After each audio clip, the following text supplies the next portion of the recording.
اوپر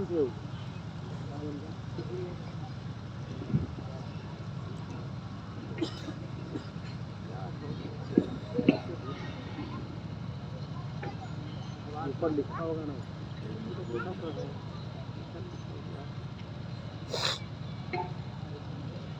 بسم اللہ الرحمن الرحیم. الحمد للہ رب العالمین والصلاة والسلام علی رسولہ الکریم. اما بعد. اعوذ باللہ من الشیطان الرجیم. بسم اللہ الرحمن الرحیم. لقد من اللہ علی المؤمنین اذ بعث فیہم رسولا من انفسہم یتلو علیہم آیاتہ ویزکیہم ویعلمہم الکتاب والحکمہ وَإِنْ كَانُوا مِنْ قَبْلُ لَفِي ضَلَالٍ مُبِينٍ. صدق اللہ العظیم. اسٹیج پر موجود ہم سب کے بزرگ مخدوم حضرت مولانا اظہر صاحب دامت برکاتہم شیخ الحدیث جامعہ رحمانی مونگیر، استاد الاساتذہ حضرت مولانا صدر الحسن صاحب دامت برکاتہم، اور آپ تمام حضرات. ترتیب جو ہے ذرا مولانا اسلم رحمانی الٹ پلٹ کر دی ہے. ہمیشہ جو ہے چھوٹی عمر کے لوگوں کو، بچوں کو بڑوں سے پہلے بلوا دینا چاہیے. اب مولانا اقبال صاحب بیمار آدمی، اب ان کو پہلے بلوا دیا. مولانا صدر الحسن صاحب مدرس، ان کو پہلے بلوا دیا. اب میں نے کہا کہ نہیں، حضرت مولانا اظہر صاحب سے پہلے میری تقریر ہوگی تاکہ یہ لوگ سن کر کے میری اصلاح بھی کر سکیں کہ کیا بولنا چاہیے کیا نہیں بولنا چاہیے. تجربہ کار لوگوں کے سامنے بولنے سے فائدہ ہوتا ہے. تو میں نے کہا کہ چاہے میری مختصر گفتگو ہو لیکن بڑوں کے پہلے ہو جائے گی. دو بڑے کو تو انہوں نے نمٹا ہی دیا، اب دو ہی بڑے رہ گئے ہیں، حضرت مولانا اظہر صاحب، مفتی عبید اللہ اسدی صاحب.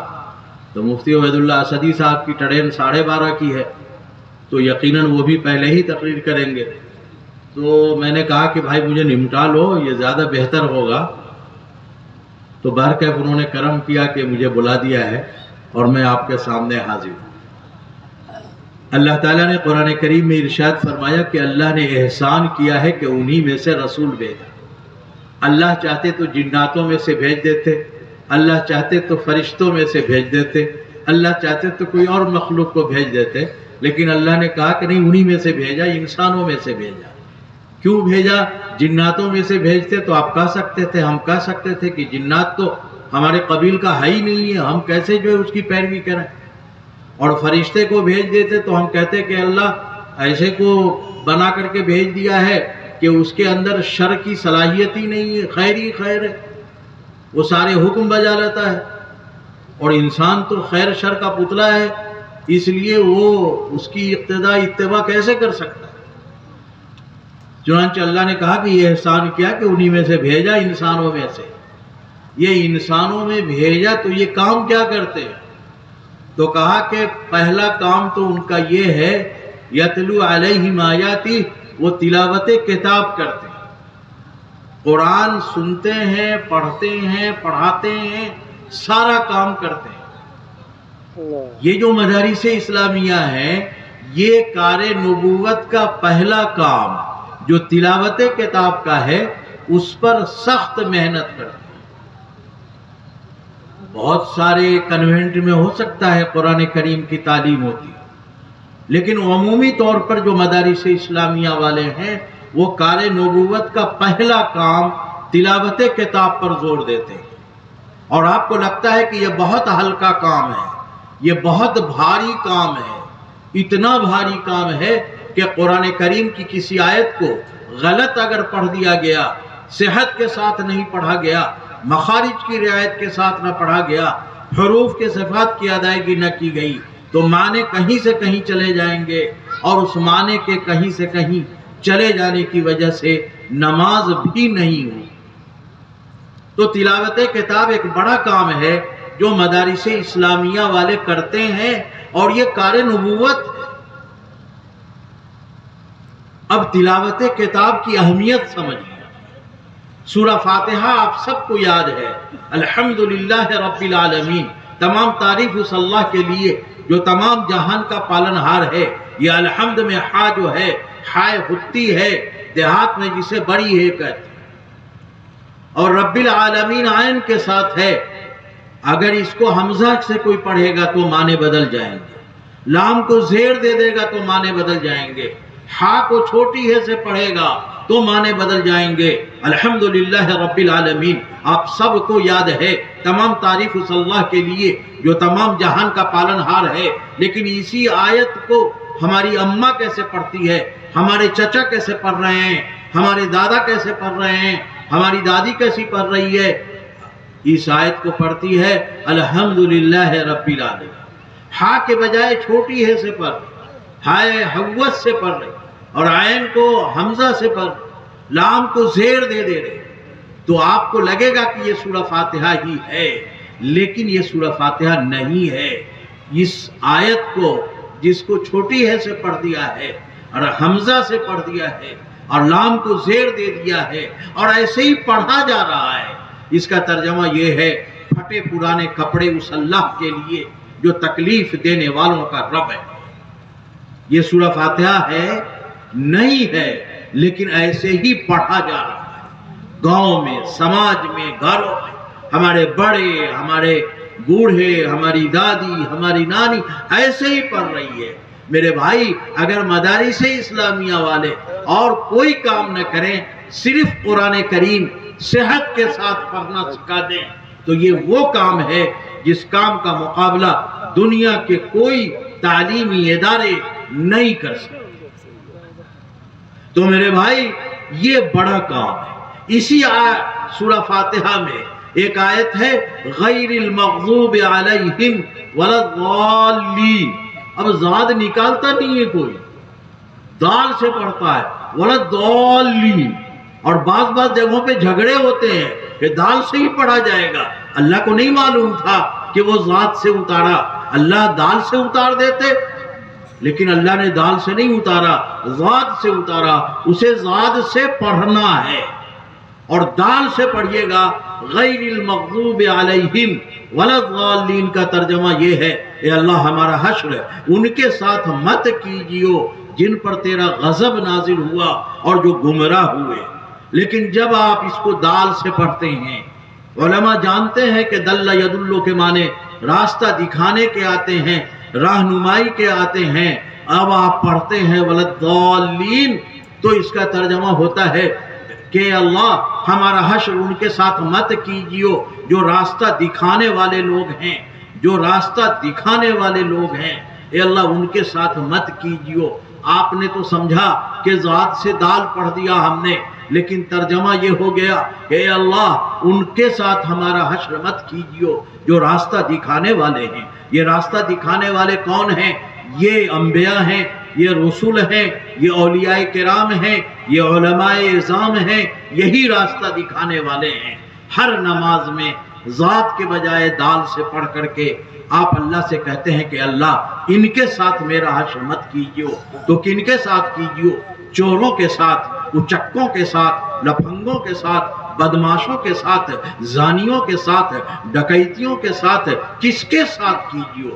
ہر نماز میں آپ جب ذات کے بجائے دال سے پڑھتے ہیں تو کہتے ہیں کہ اللہ دوسرے طبقے کے جو لوگ گندے لوگ ہیں، گنہگار لوگ ہیں، گمراہ لوگ ہیں، ان کے ساتھ میرا حشر۔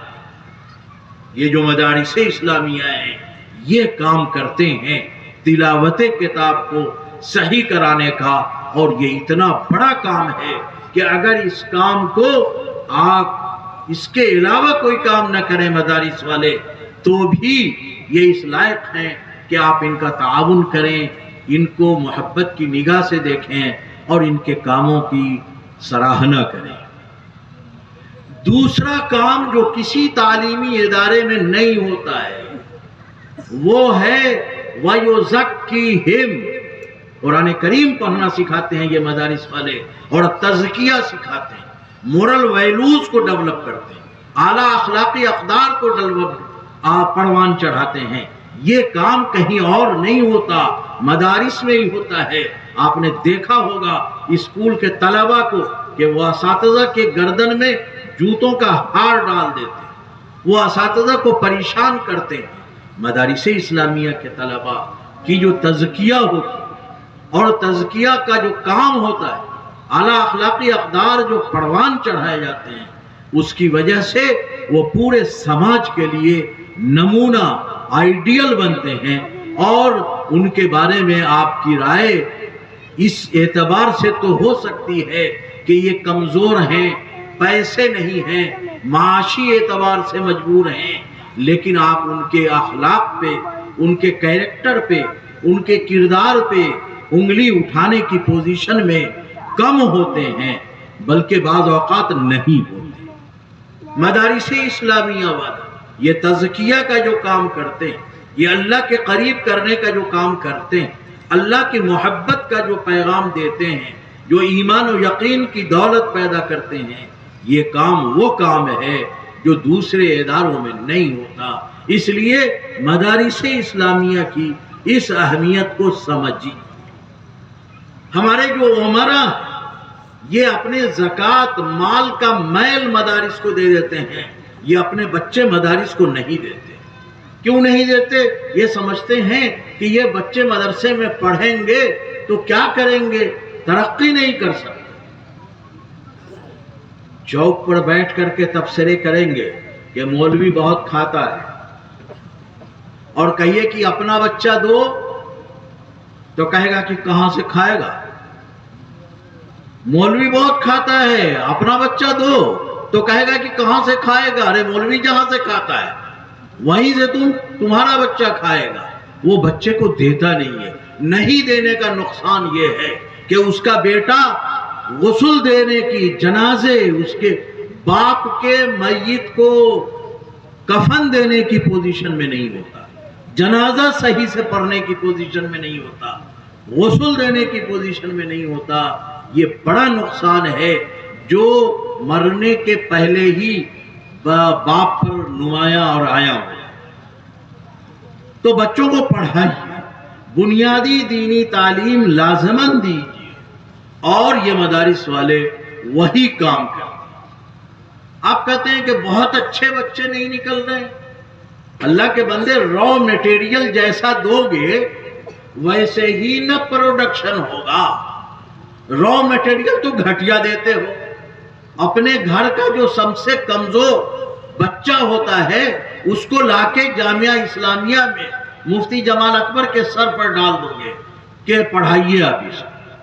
جس کو آپ ذہین سمجھتے ہیں، جس کو آپ جینیس سمجھتے ہیں، اس کو کنوینٹ میں لے جا کر کے دیں گے، اور پتہ نہیں کتنے کتنے روپے ڈونیشن کے دے کر کے آپ داخلے اس کے کراتے ہیں، ماہانہ فیس دیتے ہیں، یونیفارم پہناتے ہیں، اور فجر کی نماز کے لیے باپ اٹھتا ہو کہ نہ اٹھتا ہو، بیٹا کو اگر فجر کی نماز کے بعد کلاس پکڑانا ہے تو وہ اٹھے گا، اور گاڑی پر بیٹھال کر کے ماں چاہے جتنی دیر سوئے ٹفن دے کر کے اس بچے کو بھیجے گی، اور بچے کو لے کر کے آپ جائیں۔ اور اسی خاندان کا دوسرا بچہ مدرسے میں پڑھتا ہے تو لا کر کے ڈھیل دیا مفتی جمال اکبر کے سر پہ، حضرت آپ ہی کچھ نظم کر دیجیے۔ وہاں پڑھانے کے لیے غریب نہیں ہے، مدرسے میں پڑھانے کے لیے غریب ہے۔ وہاں اگر سماج میں ہم کہیں کہ زکوٰۃ تم لینے کے مستحق نہیں ہو، اور زکوٰۃ لینا وہ نہیں چاہتا، لیکن مدرسے میں بچوں پر جو خرچ کیا جا رہا ہے وہ زکوٰۃ کی رقم ہے، اس کے باوجود مالدار لوگ آ کر کے کہہ دیتے ہیں جو گھٹیا بچہ ہے، لنگڑا لولہا، اس کو کہ حضرت آپ ہی کچھ کر دیجیے۔ اس کو ناشتے نہیں دیتے، اس کو ماں پکا کر کے حلوے نہیں دیتی۔ ایک جگہ تو میں گیا تو وہ بچے کو میں نے کہا بھائی اٹھو ذرا پوچھ لوں کچھ تم سے، تو وہ اٹھ ہی نہیں رہا ہے۔ میں نے پوچھا کہ کیا ہوا؟ استاد سے پوچھا کہ یہ لڑکا کبرا ہے کیا؟ استاد نے کہا کبرا نہیں، بہت اچھا لڑکا ہے۔ تو پھر اٹھ کیوں نہیں رہا؟ تو معلوم ہوا کہ پائجامے میں اظہار بندے نہیں تھا، وہ بیچارہ ڈھکوا باندھ کر کے بیٹھا ہوا تھا۔ وہ دیکھا کہ اگر ہم اوپر کھڑے ہوئے تو پائجامہ نیچے، تو ہم نے کہا کہ بیٹا گھر جا کر کے ذرا اظہار بند لگوا کے آ جائے۔ تو گھر سے جب اظہار بند لگوا کے آیا تو وہ ستلی لگی ہوئی تھی جو نیچے تک ایک دم پاؤں تک پہنچ رہی تھی۔ یہ دینی تعلیم کی توہین۔ آپ کا بچہ کنوینٹ میں پڑھتا ہے تو اس کو بیلٹ بھی دیتے ہیں اور یونیفارم بھی دیتے ہیں. اس بچے کو کرتا پائجامہ اور ناشتہ بھی آپ نہیں دے سکتے، یہ شرم کی بات ہے. اس لیے عمرہ کو اپنے بچے دینے چاہیے تاکہ ان کے اندر بھی دعوت کا کام، تبلیغ کا کام پھیلے. اور صرف غربا کے بچے نہ رہیں، یہ تو مدرسے والوں کا احسان اور کرم ہے آپ کے اوپر کہ آپ گھٹیا سے گھٹیا مال لا کے دیتے ہیں. اندھا، کبرا، کانا، کوئچا، کند ذہن، اور یہ مدرسے والے ٹھوک بجا کر کے اس کو کام کا بنا دیتے ہیں. کوئی مولوی بیکار بیٹھا ہوا نہیں ملے گا. اور انجینئر، ڈاکٹروں کی لائن نوکری میں لگی ہوئی آپ کو ملے گی. یہ مولوی کچھ نہیں کرے گا تو مؤذن بنے گا، امامت کرے گا، کچھ نہیں کرے گا، ٹیوشن پڑھائے گا، بیکار نہیں رہتا. اور اگر کچھ زیادہ تیز ہوا تو کہیں دعا تعویذ کی دکان کھول لے گا. اب آپ آئیے، کٹتے رہیے، یہ بیکار نہیں رہتا. اور یقین جانیے بڑے لوگ یہاں پر بیٹھے ہوئے ہیں، بڑے پیسے والے لوگ بیٹھے ہوئے ہیں، میں دیکھ رہا ہوں، بہتوں کو پہچانتا ہوں. لیکن مولوی جس ٹھسے سے رہتا ہے اور جتنا شاندار کپڑا پہنتا ہے اور جتنا شاندار کھاتا ہے، آپ لوگوں کو نظر لگتی ہے کہ 5,000 تو دیتے ہیں، یہ رہتا کیسے ہے ایسے ٹھسے؟ جی سب کی نظر لگتی ہے. کوئی جیب کاٹتا ہے کیا؟ کسی نے جیب کاٹی؟ نہیں. کیوں ایسے ٹھسے سے رہتا ہے؟ پیسہ 5,000 دے رہے ہیں، 10,000 کسی نے دے دیا تو سمجھتا ہے بڑا احسان کیا مولویوں نے، اس لیے ٹھسے سے رہتا ہے. بس اس کے بعد بات ختم کرتا ہوں، اتنی ہی سنا کر. اس لیے ٹھسے سے رہتا ہے. یہ جو چھوٹے چھوٹے سیٹ ہیں، چھوٹے چھوٹے پیسے والے ہیں، ان کی حیثیت اللہ کے نزدیک مکھی مچھر کے پر کے برابر نہیں ہے. خوب اچھی طرح سے، مکھی مچھر کے پر کی بھی کوئی اہمیت ہوتی ہے، لیکن اللہ کے نزدیک ان سیٹھوں کی، پیسے والوں کی مکھی مچھر کے پر کے برابر حیثیت ہے. اب حیثیت نہیں ہے، لیکن یہ باڈی گارڈ رکھتا ہے تو اچھا کپڑا یونیفارم دیتا ہے کہ نہیں دیتا؟ اس کو دیتا ہے.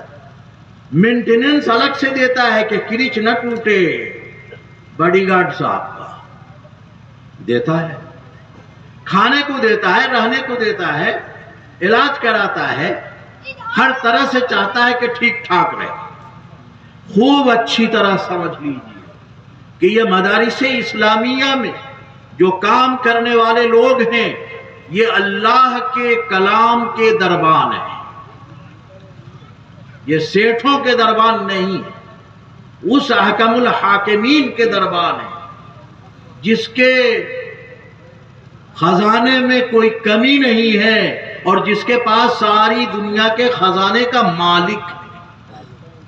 تو آپ کو کیا لگتا ہے یہ چھوٹا چھوٹا کروڑ پتی اپنے باڈی گارڈ کو کرچ نہ ٹوٹنے دے، اور جو اللہ کے کلام کا دربان ہو گیا اس کے بدن کے کپڑے کا کرچ ٹوٹ جائے گا؟ ایسا کیسے ہو سکتا ہے؟ اس لیے کہ اللہ زیادہ غیور ہے، اللہ زیادہ غیرت مند ہے. اللہ تعالی اپنے بندے کو جو اللہ کے کلام کا دربان ہو گیا اس کو اتنا نوازتا ہے کہ آپ اس کا تصور نہیں کر سکتے. اور نوازنے کا مطلب یہ نہیں ہے کہ آسمان سے من و سلوہ اتارتا ہے، آپ کے ذریعے نوازتا ہے. آپ جتنا مولویوں کو گالی دیں، لیکن جب آپ کے دروازے پر کوئی مولوی پہنچ جاتا ہے تو آپ کی بیوی کہتی ہے کہ وہ جو ٹرنک میں نئی والی چادر رکھی ہوئی ہے وہ لے جا کر کے بچھاؤ، حضرت صاحب آئے. وہ اپنے بھائی کے لیے نہیں نکلواتی وہ چادر. یہ کس نے ڈالا اس کے ذہن میں؟ کوئی مولوی کہا کیا کہ اچھا گدا بچھاؤ، اچھے مسند لگاؤ، اچھا تکیہ لگاؤ؟ کوئی مولوی کہتا ہے؟ اللہ اس کے ذہن میں ڈالتے ہیں کہ میرے کلام کا دربان تیرے دروازے پہ آ گیا، اب تیری ذمہ داری ہے کہ تو اس کا اکرام کر، احترام کر۔ آپ کے دروازے پہ پہنچ گئے مولوی صاحب، آپ کے گھر میں جو سب سے اچھا کھانا پک سکتا ہے وہ آپ کی بیوی پکاتی ہے کہ حضرت صاحب آئے ہیں یہ کھانا آج بنے گا۔ کوئی مولوی نہیں کہتا کہ بھائی ایسا کھلاؤ ویسا کھلاؤ، آپ کے دل میں اللہ ڈالتے ہیں میرے کلام کا دربان تیرے دروازے پہ آ گیا، تیری ذمہ داری ہے کہ تو اس کا اکرام کر، احترام کر۔ اچھا سے اچھا کھانا جو آپ کے گھر میں بن سکتا ہے آپ کی حیثیت کے اعتبار سے وہ کھانا اس مولوی کو کھلاتے ہیں، چاہے بعد میں جتنا گلیاتے ہیں۔ ایک واقعہ صرف اسی کھانے کے حوالے سے سنا کے بعد ختم کر۔ حضرت مولانا سید نظام الدین صاحب رحمۃ اللہ امارت شریعہ کے امیر شریعت سے چھٹے، انہوں نے اپنا واقعہ سنایا اور میں اپنے کان سے سنے ہوا ہوں، یہ واسطہ در واسطہ سند در سند نہیں ہے، یہ ڈائریکٹ میرا ان کی زبان سے سنا ہوا ہے۔ فرمایا حضرت کا گھر بہت دور کوٹھی گھوڑی گھاٹ، تو جب یہاں سے پٹنہ سے جاتے تھے تو راستے میں ایک جگہ رکتے تھے جو ان کے دوست کا گھر تھا، تو ان کا جو دوست تھا نا وہ بہت اہتمام کرتا تھا، مرغا بریانی فلاں فلاں کرتا تھا، اور وہ جو دور تھا وہ آج والے مرغے کا دور نہیں تھا جو اذان ہی نہیں دیتا ہے۔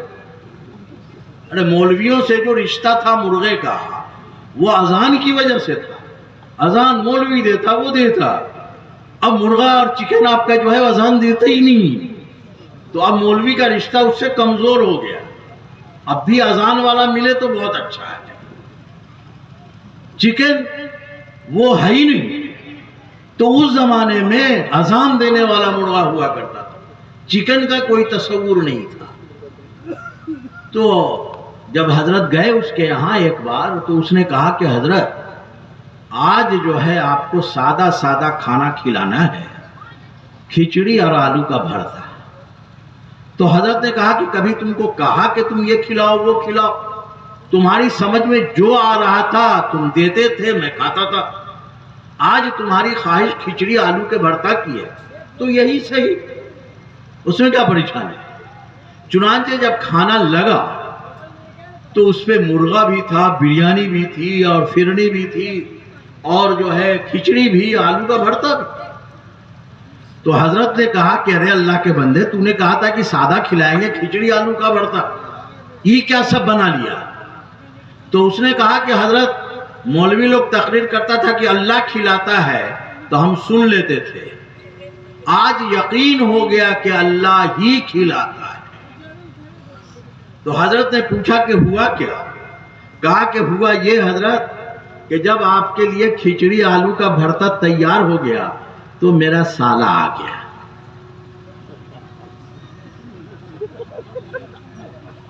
اب سالہ جو آیا تو بیگم نے کہا کہ بھائیا بغیر مرغا کے ایسا کیسے ہوگا؟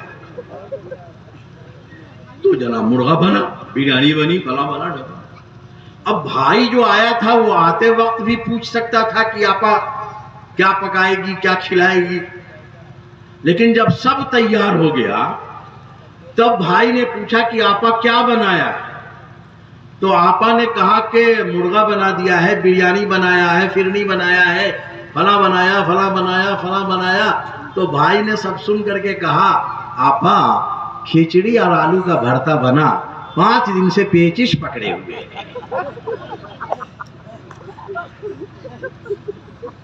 تو حضرت فرماتے تھے کہ اسی دسترخوان پر جو کھچڑی آلو کا بھرتا اس نے میرے لیے تیار کروایا تھا وہ اس کا سالہ کھایا، اور جو اس کے لیے بنا تھا وہ سب میرے حصے میں آیا۔